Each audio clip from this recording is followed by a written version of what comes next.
সবাই মনে করে জামাত ইসলাম মানে মৌলবাদী। একজন আমেরিকান অ্যাম্বাসেডর মাইলম, উইলিয়াম বি মাইলম, তিনি আমার অফিসে আসছিলেন। আমাকে বললেন জামাত ইসলাম তো মৌলবাদী। আমি তুমি ঠিক বলছো, তুমি কি মৌলবাদী না? বলছে না। আমি তুমি মিথ্যা কথা বলছো। তুমি কি তোমার খ্রিস্টানিটিতে বিশ্বাস করো না? বলছে বিশ্বাস করি। তাহলে তোমার খ্রিস্টানিটিতে কতগুলি মূল মন্ত্র আছে না? বলা আছে। তাহলে এগুলি তো হলো মূল মন্ত্রে যারা বিশ্বাস করে তারাই তো মৌলবাদী। প্রত্যেকটা মানুষ মৌলবাদী। যে হিন্দু সেও মৌলবাদী, যে বুদ্ধিস্ট সে মৌলবাদী, যে খ্রিস্টান সেও মৌলবাদী। আমরা সবাই মৌলবাদী। আমি বল তুমি বলতে চাচ্ছ এক্সট্রিমিস্ট। এটা দুইটা পার্থক্য জিনিস।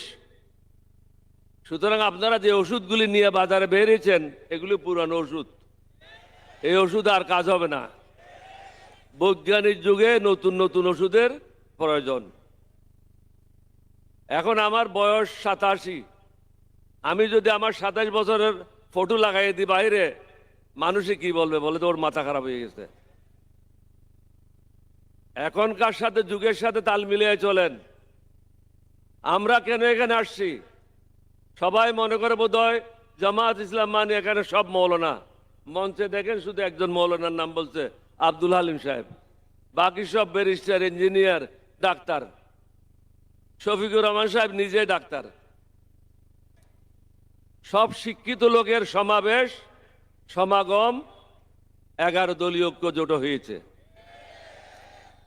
সুতরাং সমগ্র জাতিকে বলবো ভুল করবেন না। আমি একজন মুক্তিযোদ্ধা। এটা হলো আমার জীবনের শেষ যুদ্ধ। এই যুদ্ধ হলো সন্ত্রাসীদের বিরুদ্ধে, চাঁদাবাজদের বিরুদ্ধে, মাস্তানদের বিরুদ্ধে, টেন্ডারবাজদের বিরুদ্ধে। মানুষকে জেগে উঠতে হবে। কয়েকটা টাকার বিনিময়ে, মিথ্যা কথার আশ্বাসে জাতিকে বিক্রি করবেন না। বিগত 25 বছর মোদির গোলামি করেছে তারা। মোদির গোলামদেরকে আপনারা ভোট দেবেন না।